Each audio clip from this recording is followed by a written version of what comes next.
Josh, can you put into words how you're feeling, please? Well, do you know what? There's a sense of proudness, absolute relief.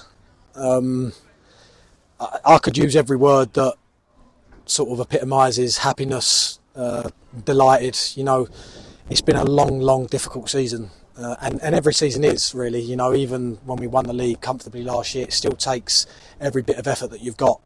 And people think it's just when you come to the club day in, day out. It's not. It's when you go home. Like I wouldn't say I've been a nervous wreck at home the last 10 days, but I've been anxious. I've been a little bit touchy, and my wife has dealt with that and felt that. But when you're someone like me, but you're someone like what we've got at this club, and the gaffer, his staff, the players, Damien, everyone, you carry it with you, and it means everything. Like that today, I promise you, I can't express how much that meant to me. Like, I think since, this might sound a little bit deep and going off track, but since COVID, I've looked at life a little bit differently. And what I mean by that is I don't take anything for granted anymore. If I get the opportunity, which I do a lot, go to the local deli cafe and have a nice coffee and switch off and a nice good bit of breakfast, I appreciate that. And I was worried that lose today, it would hit me so much that I wouldn't enjoy those moments. I wouldn't enjoy my summer holidays this year. I wouldn't enjoy going to a 21st birthday party tonight. I probably wouldn't have gone to the 21st birthday party tonight because it means everything to me. And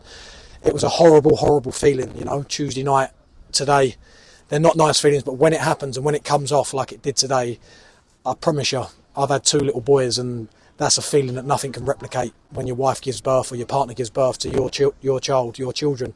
That this today has some form of different feeling, that everything you give every single day of your life, no matter where it is, what it is, when you land in bed, you're thinking about it. And when it comes off like it did today and you get what you want and what you deserve, my feeling is pure joy and happiness. That's a really interesting perspective, Josh, and really eloquently expressed. I mean, it really means that much. And you played like it. I mean, what an immense game. Yourself, Mark Cousins as well, superb. But everybody put their bodies on the line today, didn't they? You have to. Listen, we didn't come here just to get a point. I know we've drawn 0-0, but we didn't set up like that. We knew Boreham Wood were going to throw absolutely everything at us, and in the end, I think they had however many strikers on the pitch, and it was difficult at times. You have to ride your luck in any aspect of life, no matter who you are, especially in football. You can be Man City, Real Madrid, Ebbsfleet, or you name it. You have to have a bit of luck in every aspect of life, but to a man, we stuck at our task today. We defended, we put our heads on the line, we cleared it when we needed to, we kept the ball well, we had some chances ourselves. I know they had chances, and I know they had the odd penalty shout, but if we didn't expect that today or didn't get that today, then I think Boreham Wood wouldn't have quite been right. You know, we knew they were going to throw everything, and yeah, from Mark Cousins, like he has been all season, absolutely incredible, right to the front, the subs, the staff, all the boys that weren't involved today. There was however many boys that weren't involved that are contracted to this football club that have come out to support us today and given up their time, because it means everything. It really does. It's our livelihoods. People think like it's just football, like when you go over the park and you get beaten. You know, when you get beat in a local friendly match or a five-a-side tournament or a PlayStation game or a tennis match, it hurts. But it doesn't hurt like this, because there's a lot more at stake at this. There's livelihoods, there's money, there's your family, there's food on the table. Like it's not all about that, but it all plays a part. And there was a lot riding on this game today, and I said it on to TNT a little while ago, and I say it again. Commiserations to Boreham Wood, because it isn't nice, and I wanted to celebrate hard at the end, but my first and foremost objective was to see if they're all right, lift them up, lift them to go again, because everything I've just said and everything I mean from the bottom of my heart, it's not the end of the world. There's a lot more to life, and life's precious, you know. Life can end at any point for anyone. So you have to enjoy and embrace these moments that we've got now. But for them, they'll bounce back. Look at this place. Look at the surface that we've just played on. They will bounce back. Luke's been an incredible servant to this football club, their manager. And whatever he goes on to do now, he should hold his head high and be proud. They're the ones feeling it, and fair play to them for giving it a go and giving themselves a lifeline over the last few weeks. But at the same time, this football club, Ebbsfleet United, this group of staff, players, fans, everyone associated, the owner, we deserve this moment. We really do, and I believe that. And we can now celebrate and enjoy it. You know, some very broad themes there you've covered, Josh. But in terms of the actual games itself, I mean, particularly a succession of those Chris Bush throw-ins that came. There must have been 12, 15 of those, and that kind of epitomises the defensive strength you had to display and the concentration. Absolutely. Well, look, there was actually, you obviously felt it probably yourself, there was actually a wind up today, and I won the toss. I chose kick-off, and I actually felt if we needed a goal, we might need the win second half, or if we're seeing it out with a lead, or like we were doing, our clearances might give us another 10, 15 yards, you know. So I chose what I chose, and fortunately they never spun us when I chose that kick-off, and I think that helped us. I think we actually got the ball down quite well at times, and more so in the first half, but we still had our chances. But their long throws, the corners, the balls they were punting and banging into the box, and fair play to them, that's their style and it's effective.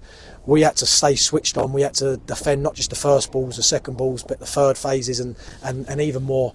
And I'm proud of the boys, you know, I really am proud of every single one of them that dug in today, and we deserve everything we've got. This club deserves National League football at least, and it's now time to rest, it's now time to regroup. We've got some time off because it has been physically draining, but more so mentally draining. It's been difficult at times, and I'm certainly looking forward to a rest, and so should every single member of this football club. Deserves a well-earned rest, and we regroup and we go again next season. I don't think we could leave the interview without referencing Danny's son and what he's brought, and with no disrespect at all to Dennis Goodread. For some reason, Josh, it wasn't working, and the managerial change was made, and it's been an amazing turnaround. What a job he's done. What's he brought to the club? Listen, first and foremost, you've just mentioned him, so I will. Dennis played a huge part in getting us to this football club, this league, this division. Absolutely smashed it last year, and he's a great guy and a great manager, and he will bounce back and go again. So fair play to him. We accumulated the points we got towards this safety with him, a certain amount.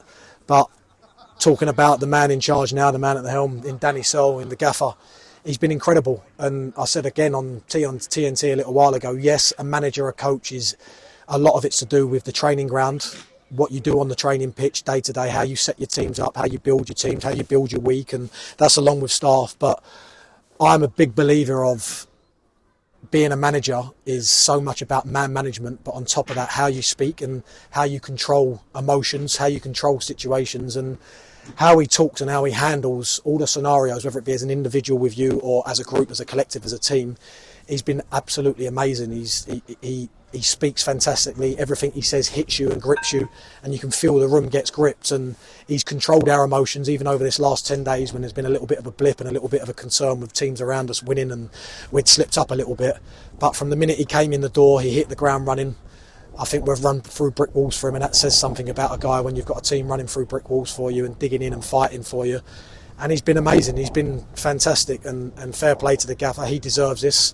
He went down a different path and went abroad a little bit, and he's now come back to England. He got the opportunity, and in life people deserve opportunities, and he got this on a short term, but I think he absolutely gripped it and snapped it up with both hands and deserved it after the first couple of games, because there was a reaction, and he hasn't looked back. Of course you're going to lose games, but let's have it right.